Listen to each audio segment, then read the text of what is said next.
십계명에 있었던 살인하지 말라, 너무나 단호하고 분명한 그런 계명인데, 살인하지 말라도 단순히 내가 누군가를 육체적으로 살인한 그 사건만을 말씀하시는 말 뜻하는 것이 아니라, 누군가에게 말로 상처를 주는 그 누군가 미워하고 시기하는 것만으로도 이미 너는 그 살인의 죄 속에 들어와 있는 것이다.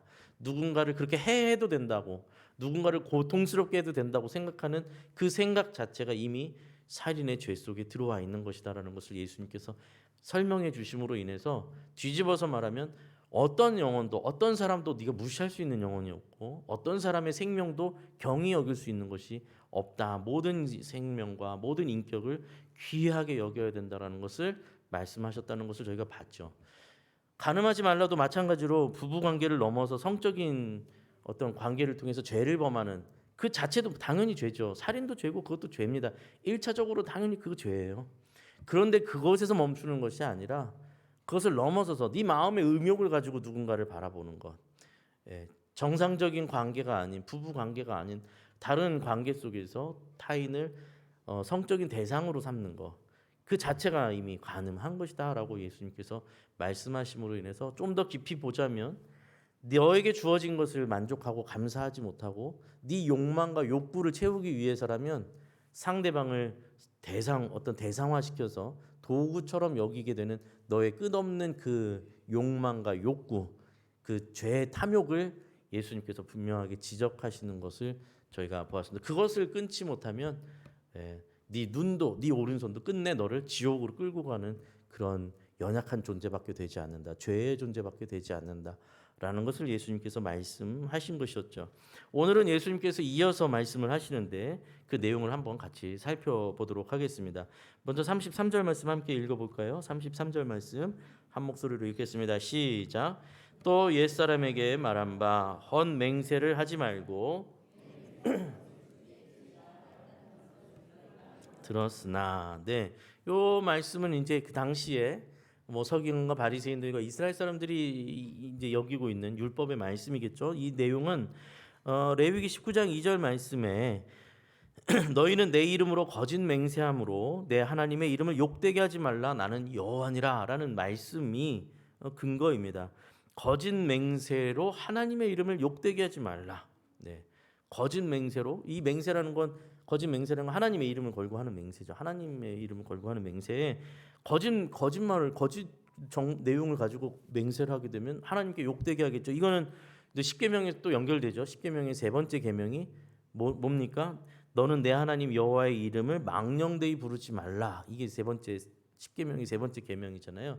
망령되이 부르지 말라라고 하는 것은 하나님의 이름을 욕되게 만들지 말라, 하나님의 이름을 허망하게 만들지 말라, 하나님의 이름 함부로 말하지 말라라는 거잖아요.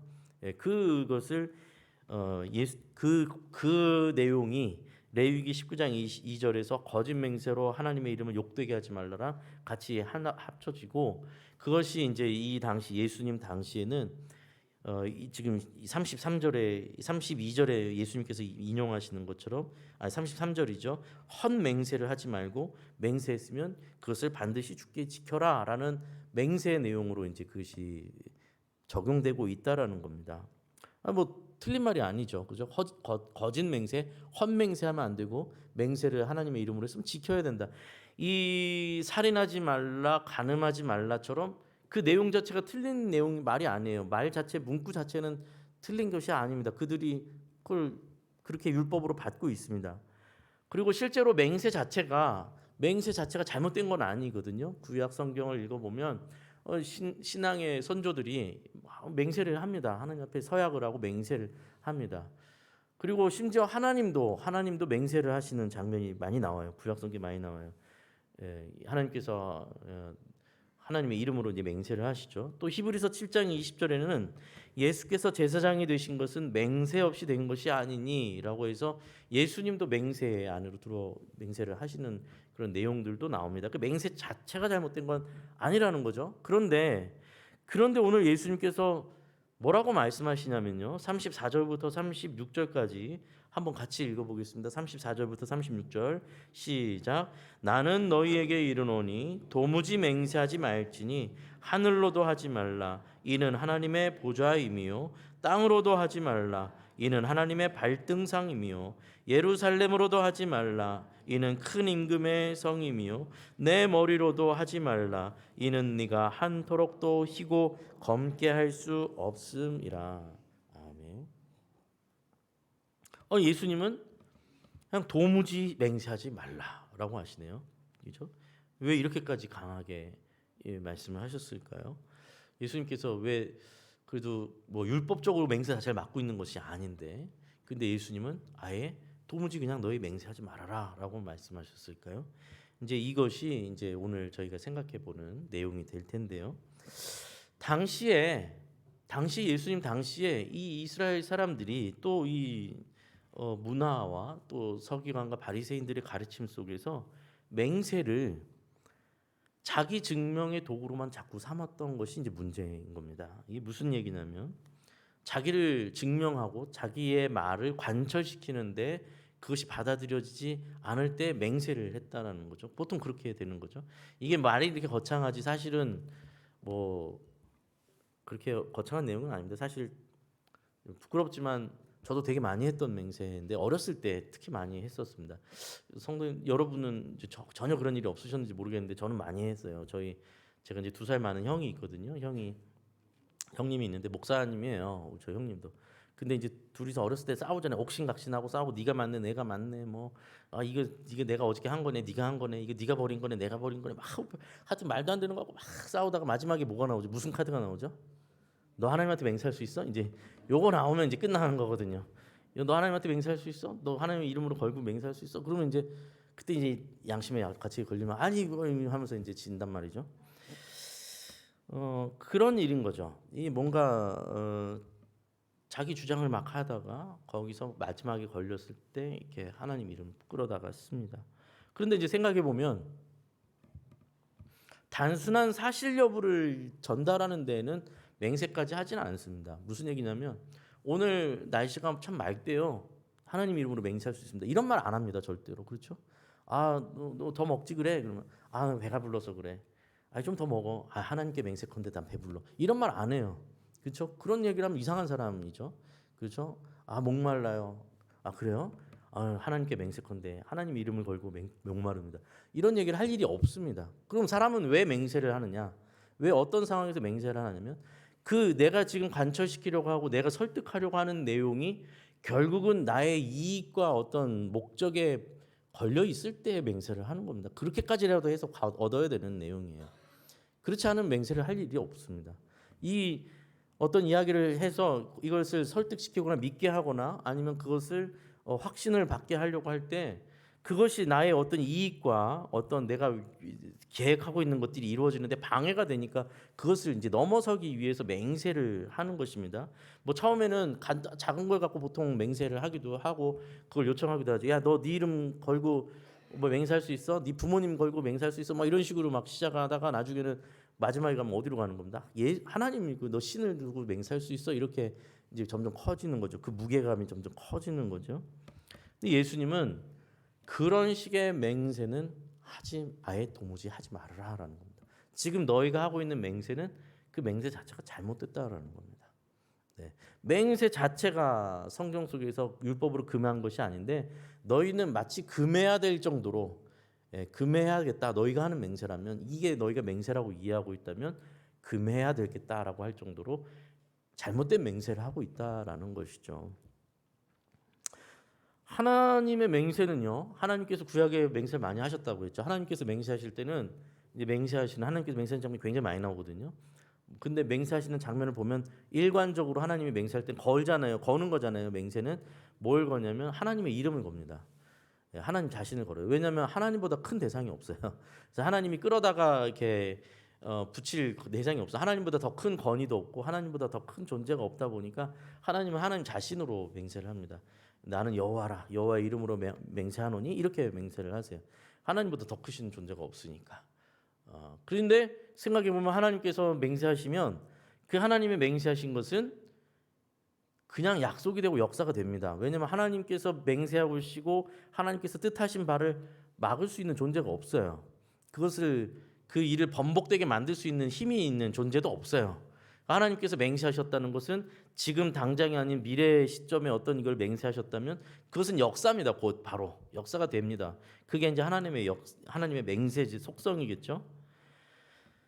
그런데 인간의 맹세는 다르죠. 여러분, 인간의 맹세는 아무리 그가 신뢰 있는 사람이고 아무리 그가 평상시에 신뢰할 만한 어떤 삶을 보여줬다 할지라도 인간의 맹세는 사실 100% 믿을 수는 없지 않습니까? 저희가 그렇지 않습니까? 뭐 저라고 할지라도 목사라고 할지라도 제가 반드시 내일 내일 전화드리겠습니다 했는데 제가 오늘 가다가 교통사고가 나고 그랬어요. 그래가지고 입원하는 바람에 다음날 혼수 상태에서 전화를 못 할 수도 있는 거 아닙니까? 이건 하겠다 하지 않겠다는 의지의 문제가 아니라 현실의 문제란 말이죠.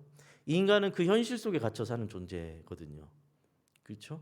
하나님은 현실의 한계에 부딪히는 분이 아니신데 인간은 철저하게 현실 속에 있는 존재이기 때문에 인간이 맹세를 하는 것은 그것이 완전히 이루어질 수 있다고 믿을 수 있는 대상, 그런 존재는 세상에 없습니다. 인간의 맹세는 그것이 깨질 수 있는 그런 맹세에 불과합니다. 그래서 구약 성경을 보면 전도서 5장 2절에 이런 말씀이 있습니다. 이렇게 말씀을 해요. 너는 하나님 앞에서 함부로 입을 열지 말며 급한 마음으로 말을 내지 말라. 하나님은 하늘에 계시고 너는 땅에 있음이라. 그런즉 마땅히 말을 적게 할지니라. 이렇게 말씀해요. 무슨 얘기입니까? 하나님은 저 하늘에 비유하자면 하늘에 계신 분이고 너는 땅에 있는 존재로 그 간격이 하늘과 땅의 차이가 있지 않느냐. 너와 하나님을 똑같은 수준의 상황으로 생각해선 안 된다. 그러니 네가 하나님 앞에서 말을 할 때는 함부로 입을 그렇게 열고 함부로 약속을 하고 함부로 서약을 하고 함부로 맹세를 해서는 안 된다라는 것이죠. 말을 더디해라. 신중하게 해라. 이런 뜻이죠. 하나님은 약속하신 바를 반드시 지키시는 분이시고 그것을 막을 리가 없는데 인간은 내일 일을 장담할 수 없기 때문에 함부로 그렇게 맹세해서는 안 된다는 거죠. 이제 조금 더 뒤에 설명하겠지만 사람이 맹세를 한다는 것은 하나님의 뜻을 빌어서 하나님의 약속을 빌어서 그것을 근거로 맹세하는 것입니다. 이제 그건 좀 이따가 같이 이야기 나눌 거예요. 하나님의 뜻을 헤아려 그 뜻이 이루어질 것이고 하나님의 이름은 거짓되지 않다라는 고백 안에서 맹세가 되는 것이지 우리가 가진 어떤 의지와 뜻이 반드시 이루어질 것이기 때문에 하나님도 그걸 보증하실 것이다라는 식의 그런 맹세는 해서는 안 된다라는 것이고 예수님은 그런 맹세는 절대로 하지 말라라고 지금 말씀하시는 거예요. 자, 예수님은 이걸 뭐라고 강력하게 말씀하십니까? 야, 너는 도대체 누구냐? 예수님께서 설명하는 게 그거잖아요. 네가 누군데 하늘을 걸고 맹세를 할 수 있는 거냐? 네. 하늘이 네 것이냐? 이렇게 말하는 거나 마찬가지죠. 하늘이 너의 것이냐? 예. 뭐라고 돼 있습니까? 하늘로도 하지 말라. 이는 하나님의 보좌이며. 저 하늘이 너의 거냐? 하나님의 보좌 아니냐? 이 땅으로도 네가 땅을 걸고 맹세하지 말아라. 그것은 하나님의 발등상에 하나님의 발을 딛고 계신 것 아니냐? 예루살렘으로 하지 말라. 예루살렘이 네 거냐? 큰 임금, 궁극적으로 하나님의 것 아니냐? 근데 네가 어떻게 예루살렘을 걸고 말하냐? 심지어 너는 네 주제를 생각해봐라. 너는 네 머리카락조차도 노랗게 태어날 수도 없고 희게 태어날 수도 없고 네 머리카락 색깔조차도 바꿀 수 없는 존재 아니냐? 목사님 저 염색하는데요. 그런 얘기 아니잖아요. 말귀를 잘 알아들어야죠. 그거는 그런 종교 아니지 않느냐? 너의 한계가 그렇다라는 거죠. 네 것이 어디 있길래 네가 그렇게 함부로 걸고 맹세하느냐? 그런 맹세는 할 수 없는 거다라고 말씀하시는 건데, 뭐 예를 들어 생각해 보면 저희 앞집 사람이 이제 뭐 이렇게 부부 싸움을 막 해요. 뭐 너무 부부 싸움 소리가 커가지고 다 들려요. 막 옆에서 막 서로 막 싸우다가 뭐 남편이 뭐 나는 안 그랬어. 그런데 뭐 아내가 뭐 당신 그랬잖아. 뭐 그러니까 뭐 남편이 내가 진짜 아니라니까 나는 당신 속인 게 아니야. 속인 적 없어. 막 그랬더니 아내가 다 당신 거짓말하는 것 같아. 그랬더니 내가 맹세컨대 나는 거짓말하지 않았어. 내 맹세가 내가 이 거짓말이면 앞집 사람 자동차를 내가 걸게. 이거 말이 안 되는 얘기잖아요. 그렇죠? 그럼 듣고 있다가 깜짝 놀랄 거 아니에요. 뭐야 저 사람이 왜 우리 집 차를 걸어? 깜짝 놀라는 거 아니에요. 자기 걸 걸어야지. 남의 걸 걸어요. 예수님께서 하시는 말씀이 그거 아니에요. 저 하늘이 네 거냐? 저 땅이 네 거냐? 네가 어떻게 하늘을 두고 맹세할 수 있고 땅을 두고 맹세할 수 있냐? 네가 할 수 있는 게 뭐가 있다고? 네가 걸 수 있는 게 뭐가 있단 말이냐? 이렇게 말씀하시는 거죠. 뭐 이 정도면 예수님께서 말씀하신 왜 맹세하면 안 되는지에 대한 일차적인 내용들은 충분히 이해가 되셨을 거라고 생각됩니다. 오늘은 여기서 조금 더 근본적으로 그렇다면 이 내용이 우리에게 있어서 좀 더 근본적으로 어떤 걸 우리가 기억하고 우리의 삶의 현장 속에서 좀 더 깊이 생각해 봐야 될 것인가 이것을 좀 더 다뤄야겠습니다. 이 문제의 근원이 뭐라고 했습니까? 하나님의 이름을 근거로 하나님의 뜻이 아닌 내 뜻을 근거로 하나님의 이름을 빌어다 맹세하는 거라고 했잖아요. 그러니까 결국 내 뜻, 내가 목적한 바를 더 안전하게 확보하고 싶은 도구로서 이 일을 하나님의 이름을 빌어서 맹세하는 것에 이 문제가 있는 겁니다. 그러니까 이게 뭐가 되는 거예요? 지난주에 저희가 봤던 것처럼 어떤 인격을 인격으로 보는 게 아니라 사람을 사람으로 보는 게 아니라 성적 대상으로 도구로 보는 것처럼 하나님을 도구로 여기는 겁니다. 도구로. 네. 하나님이 도구화되는 거죠. 하나님이 내 소원을 들어주셔야 되는 존재로 전락시키는 거예요. 내 뜻을 이루는데 필요한 어떤 도장처럼 그 권위를 갖다가 끌어다가 써서 내 뜻이 이루어지도록 만드는 하나님이 도구가 되는 겁니다. 그렇게 되어서는 안 된다. 하나님 예수님은 아예 그런 맹세를 절대로 하지 말라라고 하시는 건데 좀 더 현실적으로 우리의 피부에 와닿게 한번 적용을 해서 생각을 해볼까요? 우리의 사랑하는 가족 중에 한 분이 큰 병에 걸렸는데 병원 가 보니까 이 생명이 위태한 병이라고 할 때 그런 진단을 받았을 때 여러분 어찌 하시겠습니까? 당연히 기도해야죠. 간절히 기도할 수밖에 없지 않습니까? 당연히 낫도록 기도하는 겁니다.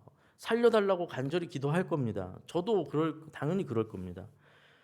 자, 그럼 뭐 그게 이상한 게 아니죠. 그런데 이제 여기서 질문을 던지겠습니다. 그러면 그 사랑하는 가족원이 큰 병에 걸려서 생사가 오가는 어떤 큰 병에 걸렸을 때 우리가 그것을 위해서 간절히 눈물로 기도할 텐데 그 병이 완치되는 것이 하나님의 뜻이 맞습니까? 라고 질문을 던지면 이 병이 반드시 낫는 것이 하나님의 뜻이다 라고 우리가 말할 수 있느냐? 라고 묻는다면 그건 모르는 이야기입니다. 그렇지 않습니까? 그건 모르는 겁니다. 몰라요. 하나님의 뜻이 무엇인지 우리는 알 수 없습니다. 너무나 상상하기도 싫고 받아들이기도 싫은 이야기지만 하나님께서 그를 데려가시는 걸로 하나님의 나라로 데려가시는 죽음으로 맞이하게 하시는 것이 하나님의 뜻일 수도 있습니다. 그것이 우리 영역이 아니에요. 그렇죠? 우리는 모릅니다. 알 수 없습니다. 다만 우리는 우리 수준에서 하나님께 간절히 기도합니다. 기도해야 할 겁니다. 당연히 기도해야 합니다. 병이 낫기를 기도하고 회복되기를 간구합니다. 그러나 그렇게 간절히 기도하고 눈물로 무릎으로 기도하면서도 그 시작이 그 저변에 근본적으로 그 근본은 하나님의 뜻이 그 너머에 있을 수도 있음을 인정하면서 기도를 해야 한다는 것입니다. 너무나 슬프고 고통스러운 이야기죠. 하나님께서 부르셔서 이 세상을 떠난다 할 때 그래서 우리 마음속에는 원망이 들고 하나님 도대체 왜 이렇게 빨리 데려가시는 겁니까? 왜 하나님이 왜 이러십니까? 막 눈물이 나고 원망스러운 마음이 들 수 있지만 그건 우리의 감정인 거고 그건 우리의 감정이 당연할 거예요. 그렇죠? 저라도 그럴 겁니다. 근데 그건 감정이지 그렇다고 해서 그것이 하나님이 잘못된 것이 증명된 것은 절대로 아니다라는 거죠. 이 부분을 잘 이해하셔야 됩니다. 여러분 모든 병은 나아야만 하고 사람이 아프면 안 되는 것이고 인생에는 실패가 있어서는 안 되고 고통이라는 것은 부정적인 거여서 세상에 없어야만 하는 것이다 하는 것은 굉장히 지극히 인간적인 생각에 불과합니다. 그 고통의 의미를 우리는 다 알 수가 없습니다. 하나님께서 그 시간을 그에게, 나에게 허락하신 이유를 우리가 함부로 전체를 다 해석할 수가 없습니다. 누군가는 고통의 시간 속에서 그 시간 속에서 깨지고 다듬어지고 성장하는 사람들이 수없이 나옵니다. 그렇죠? 수없이 많은 사람들이 겪는 일이고 저도 그 과정을 거쳤습니다. 예수를 믿는 사람이라면 또 다 겪는 일이기도 합니다. 그렇죠? 어떻게 내가 변화가 없이 내 본성과 내 죄성과의 싸움이 없이 어떻게 예수를 믿을 수 있겠습니까? 고통스러운 일들이 당연히 따르는 일이죠. 그런데 고통은 무조건 없어야 하는 것으로 설정하고 실패는 허용되거나 실패는 있어서는 안 되는 것으로 먼저 못 박아놓고 설정해놓고 기도하고 고통이 없어지지 않는 이유가 내가 기도가 부족해서 내 믿음이 부족해서라고 말하기 시작한다면 여러분 그것은 도대체 어떤 믿음이 되는 것일까요? 고통에서 벗어나는 것, 병이 낫는 것, 사업이 잘 되는 것, 세상에서도 영향력 있는 사람이 되는 것 다 좋은 말이잖아요. 그 틀린 말 아니고 좋은 말이 그렇게 되기를 우리는 바라고 기도하는데 그렇게 기도하지 않을 수가 없는데 그런데 그 기도와 간구가 내 뜻대로 이루어지지 않는다고 해서 하나님이 실패하신 분이거나 하나님이 악하신 분은 아니라는 겁니다. 그것이 이루어지는 것이 믿음의 승리라고만 딱 설정해 놓는다면 뭐가 된다고요? 하나님이 도구가 되어 버린다라는 겁니다. 하나님이 도구가 되는 거예요. 예수님은 지금 강력하게 말씀하시는 겁니다. 너와 하나님의 간격을 잊지 말으라라는 겁니다. 하나님께서 하시는 일들의 뜻과 목적을 네가 다 헤아릴 수 있다고 착각하지 말라라는 겁니다. 그래서 네 뜻을 관철시키기 위해서 하나님은 이럴 걸 원하실 거니까 하나님의 이름을 빌어다가 네가 그것을 맹세하고 기도하고 간구해서는 안 된다라는 것이죠. 이건 단순히 겸손하게 기도하라는 말이 아닙니다.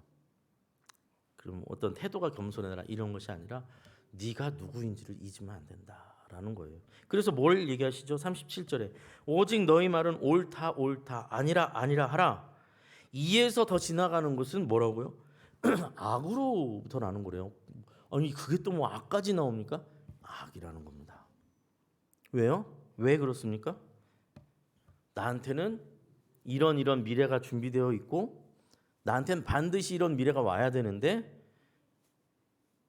하나님께서 도와주시기만 하면 반드시 그 미래가 이루어질 줄로 믿습니다. 라는 고백이 한편으론 대단한 믿음처럼 보일지는 모르겠으나 그것을 간구하고 소원으로 비는 것까지야 우리가 뭐라고 할 수는 없죠. 소원을 가지는 거니까. 그러나 그것이 아무리 큰 목소리로 믿습니다를 외친다고 해서 그 사람의 믿음이 크다고는 말할 수 없다라는 것입니다. 오히려 그 믿음의 목소리가 크면 클수록 하나님의 뜻은 희미해지고 하나님의 뜻은 보이지 않게 됩니다. 뭐만 남아요? 자기 목소리만 남습니다. 자기 소원만 남는 겁니다. 뜨겁게 기도하고 밤을 새서 기도하고 목이 쉬도록 기도하고 무엇을 땀을 흘려가면서 기도를 해도 커지는 것은 내 소원이 커지는 것이지 믿음이 커지는 것도 아니고 하나님의 일하심이 그 안에 내 소원 때문에 하나님의 뜻이 꺾이거나 바뀌거나 뒤집힐 일은 없다라는 것입니다.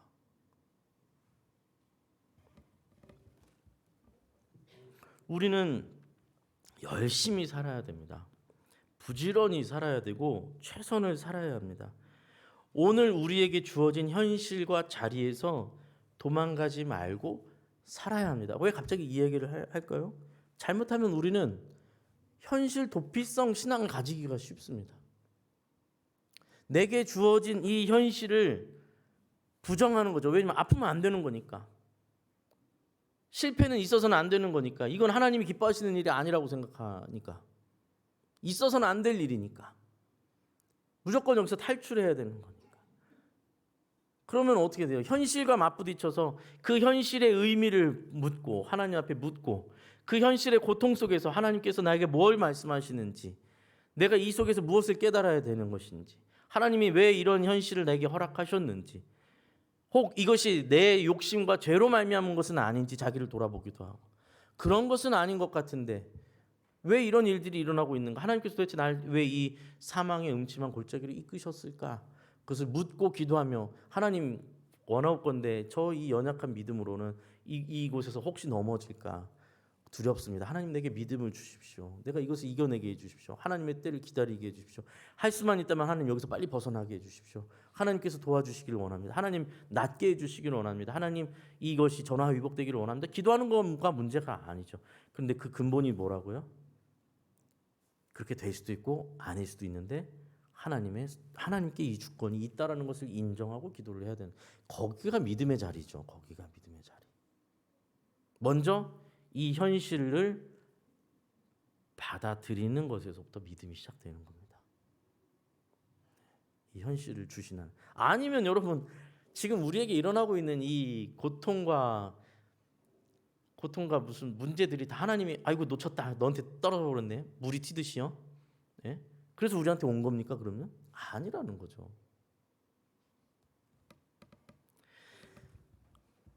어떤 경우에는 이제 이런 기도도 제가 많이 보고 듣습니다. 이제 같이 뭐 이렇게 기도하다 보면은 이렇게 기도하는 게 들리기도 하고 아니면 누군가 기도할 때 많이 보기도 하고 저도 솔직하게 말씀드리면 저도 예전에 그렇게 기도를 많이 했었고요. 솔직하게 말씀드리면 뭐라고 어떤 기도죠? 이렇게 기도합니다. 하나님, 제가 하나님 얼마나 사랑하는지 아시죠? 이런 기도. 아유 얼마나 아름다운 말이에요, 그렇죠? 하나님 예전부터 제가 얼마나 뜨겁게 간절히 기도했는지 하나님 아시죠? 이제 기도하는 겁니다. 하나님 제가 얼마나 열심히 작정하고 준비하고 이 일을 위해서 노력했는지 하나님 누구보다도 잘 아시죠? 제가 최선을 다한 거 하나님 아시죠? 라고 기도를 막 뜨겁게 기도합니다. 아름다운 얘기들 아닙니까? 그런데 그 뒤에 숨겨진 말은 뭐죠? 하나님 저는 할 만큼 다 했습니다. 이제부터 누구 몫이에요? 하나님 책임입니다. 이거 잘못되면 하나님 욕먹을 준비하십시오. 그 얘기 아니에요. 이게 이렇게 돼야 된다고 자기는 이미 답을 내려놨어요. 이게 이렇게 되어야만 한다고 자기는 답이 그게 하나님 뜻이라고 자기는 다 해놨어요. 그 나는 거기에 맞는 열심을 내놨으니까 내 진심을 다 내놨으니까 이젠 남은 건 하나님 몫이니까 이제 이거 안 되면 하나님 책임입니다. 하나님 그게 믿음이 아니란 얘기입니다. 어떻게 그게 믿음이 될 수 있겠습니까? 내 소원입니다. 내 소원. 내 소원. 내 소원은 아무리 커도 안 이루어질 수 있습니다. 그러면 이런 질문을 또 하실 수 있습니다. 아니 그러면 하나님은 도대체 종잡을 수 없는 분이고 하나님이 지금 일어나고 있는 일들 무슨 뭐 하나님께서 그냥 지금 하시는 하나님 다 뜻이 있을 수 있다고 하니까 그러면 우리는 그냥 고통을 그냥 받아들이는 거고 그냥 뭐 기도할 내용이 없겠네요. 그냥 하나님 그냥 이렇게 뭐 그냥 우리가 하는 건 그냥 푸념 같은 거고 우리의 기도는 그냥 혹시라도 하나님 뭐 혹시라도 도와주실 마음이 있으면 도와주세요. 혹시 그게 하나님 뜻이면 이런 겁니까? 라고 생각하시면 아니죠. 그러니까 우리는 하나님에 대해서 알아야 되는 거죠. 우리는 무엇을 가지고 기도하는가? 우리는 무엇을 의지해서 기대해서 기도하는가? 그것이 이제 맹세가 되기도 하는 것인데 무엇을 두고 기도하는 걸까요? 하나님은 하나님의 뜻을 어떻게 보여주셨을까요? 지금까지 하나님이 누구신지를 어떻게 드러내셨는가? 이게 이제 마지막 핵심 내용이 될 겁니다. 우리가 기도하는 근거이기도 하죠.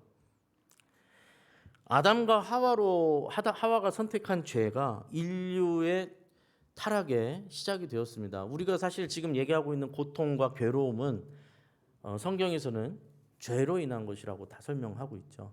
네, 우리가 죄로 말미암아서 내가 지은 죄의 결과를 우리가 스스로 감당하기도 하고 있고요. 때로는 내가 아닌 타인의 죄로 인해서 내가 고통을 당하는 것도 많습니다. 그렇죠? 나 뭐 사기꾼이 날 속인 게 내 죄는 아니니까요. 아니면 지금도 전쟁이 일어나고 전쟁 속에 있죠. 벌써 3년이 다 돼가는데 얼마 전에 이제 그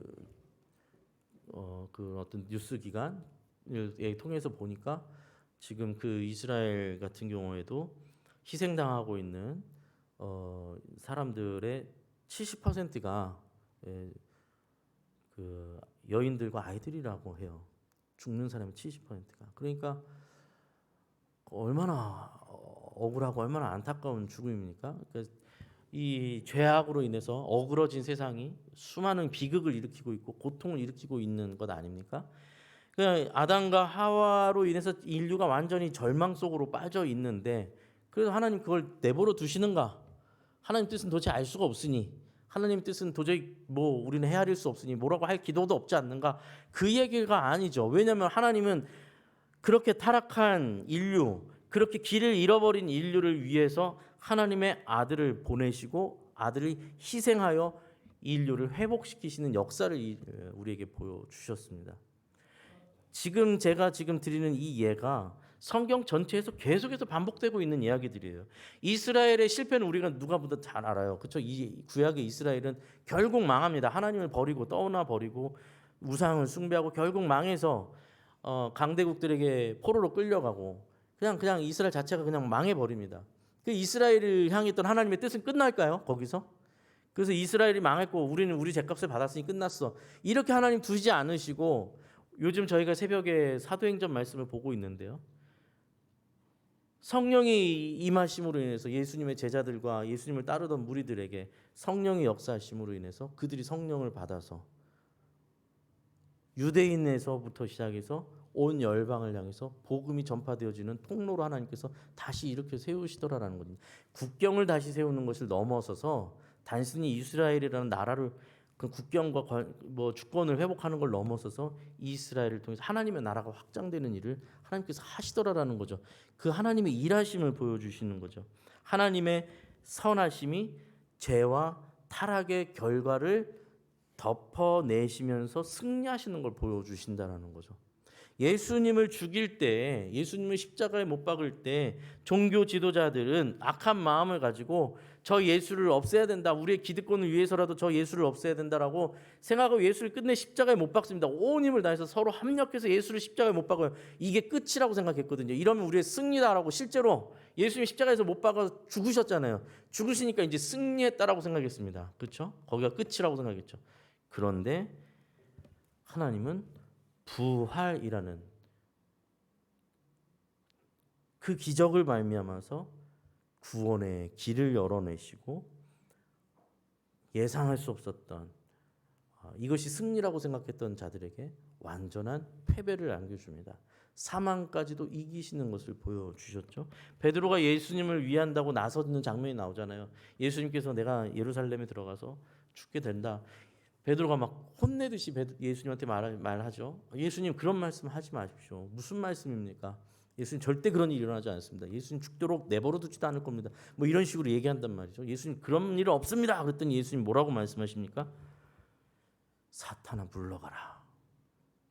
예수님 반응은 사탄아 물러가라. 네가 사람의 일만 생각하고 하나님의 일을 생각하지 않는도다.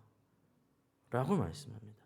여러분 바울은 어떻습니까? 바울은 자신의 고질적인 질병을 갖고 살았던 사람입니다. 이게 무슨 병인지는 뭐 정확하게 밝혀지지는 않습니다. 병명이 뭔지 몰라요. 어떤 사람들은 이빨에 관련된 구강에 관한 질병이라고 보는 사람들도 있고 많은 사람들은 간질이었을 거라고 보는 사람들도 많습니다.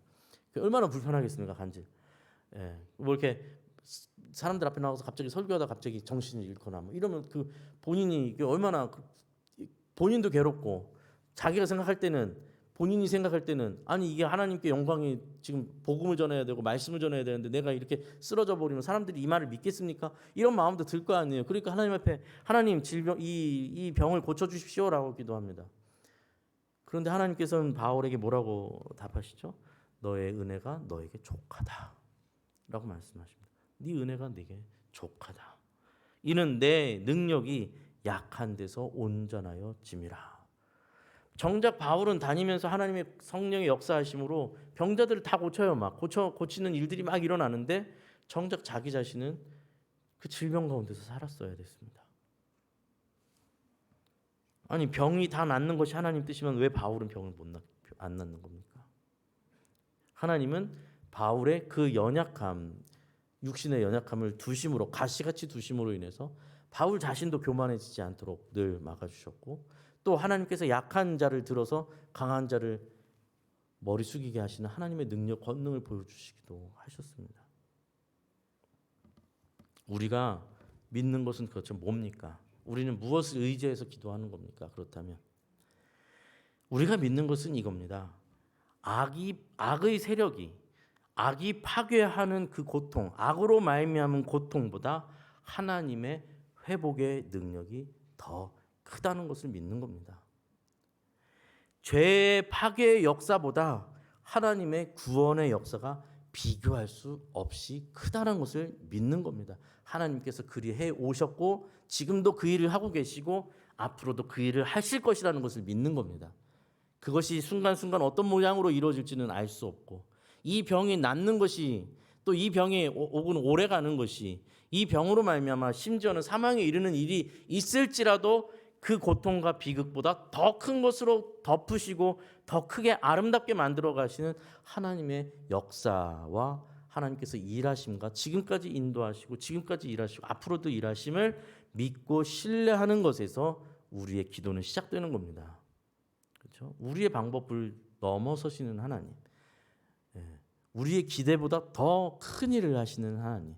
그래서 뭐 마치 대를 위해서 손을 희생해야지 이런 문제가 아니고요. 하나님께서 하시는 큰 일이라는 건 대를 위해서 너 정도는 희생해야지의 문제가 아니라 큰 것으로 우리의 모두를 다 덮으시는 그 크심입니다. 그렇죠? 그것을 믿는 것이죠. 그것을 믿고 살아가는 것입니다.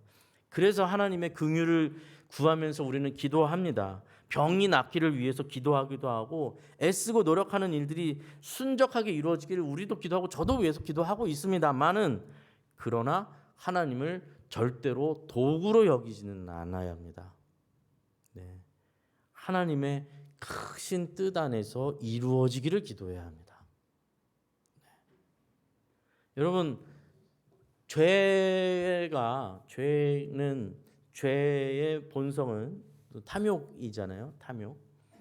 탐욕으로 인해서 망가지는 거죠. 근데 이 탐욕이 또 내재하고 있는 이 죄의 본성이 내재하고 있는 건 그 명분이 뭐냐면 자유거든요. 자유. 자유입니다. 생각 깊이 보면 그래요. 선악과를 따먹었던 아담과 하와가 바랬던 것은 자유입니다. 명분상 자유예요. 왜죠? 하나님과 종속관계 있는 게 싫은 겁니다. 나도 저 선악과를 먹어서 눈이 밝아지면 하나님과 같이 될 수 있다라는 것 때문에 먹은 거잖아요. 그렇죠? 나도 하나님처럼 될 수 있다. 뱀이 사단이 유혹했던 게 바로 그거였고요. 그러니까 저걸 먹으면 나도 하나님처럼 되는 자유를 하나님 밑에 있는 존재가 아니라 하나님과 같은 동등한 자유를 누릴 수 있겠다라는 자유라는 명분을 속은 것이죠. 그러나 실제로는 그것은 자유가 아니었죠. 죄의 시작이었고 오히려 죄의 노예로 들어가는 문이 열려버린 것이죠. 죄의 노예로 전락해 버린 겁니다. 지금도 우리는 뭐 간음의 문제도 나왔고 살인의 문제도 나왔죠. 왜 남을 미워할 수밖에 없겠습니까? 왜 그 사람이 미워합니까? 나한테 방해가 되니까 미워하는 거죠. 내 눈 꼴 보기 싫으니까 그런 거죠. 내 뜻대로 안 되니까 그런 거죠. 그래서 내가 힘을 가지면 그 사람을 내 눈에서 치워버릴 힘을 원하는 거고, 그렇죠? 내가 살아가는데 남들 앞에서 기죽기고 싶지 않으니까 돈을 벌어서 어깨에 힘주고 싶은 거고, 다 자유예요. 나름대로는 자유를 생각하는 겁니다. 그런데 그래서 뭐 인간성을 버려가면서 내 쾌락과 내 자유를 위해서 그렇게 살아가고 있지만 궁극적으로는 죄의 노예가 되어버렸다는 것이죠. 다람쥐 쳇바퀴 돌듯 해결되지 않는 그 갈증, 나중에는 사람을 사람으로도 보지 못하는, 결국에는 하나님을 하나님으로 대하는 것이 아니라 하나님을 도구로 갖다 쓰고 내 욕망을 실현하기 위한 하나님을 도구로 여기게 되는 죄의 굴레 속에 갇힌 존재, 자기는 자유를 생각하지만 사실은 더 깊은 노예로 전락하고 있는 그것으로부터 하나님은 자유를 주시겠다는 겁니다. 네, 하나님이 주시려는 자유는 그 자유입니다. 인간이 추구하는 자유가 아니에요. 그래서 예수님께서 이 지금 말씀하시는 맹세하지 말라라는 이 말씀에 근본적으로 이 말씀이 왜 이렇게 중요하고 예수님은 단호하게 너희 그냥 아예 하지 말아라, 그런 맹세하지 말아라고 하시는 이유는 아예 다른 자유를 꿈꾸고 있는 것이기 때문에 그렇습니다. 비슷한 게 아니라 아예 다른 것입니다. 내 자유를 이루기 위해서 하나님을 도구로 갖다 쓰고 있다라는 것은 그가 누구보다도 죄의 노예임을 스스로 증명하는 꼴이 되기 때문에 그렇습니다. 그것이 아닙니다. 우리는 예수 그리스도 안에서 죽고 예수 그리스도와 함께 부활의 삶을 사는 자들입니다. 그래서 하나님을 사랑하고 이웃을 사랑하는 그 일이 우리 존재에게 있어서 가장 근본적인 이유고 원인이고 그것이 진정한 자유라는 것을 우리가 깨닫고 고백하는 겁니다. 내가 하나님을 사랑하고 이웃을 사랑하는 것이 인간이 누릴 수 있는 최고의 선이고 최고의 행복이고 최고의 목적이 되고 영원한 기쁨이라는 것을 거기에 도달해 가는 과정이에요. 네.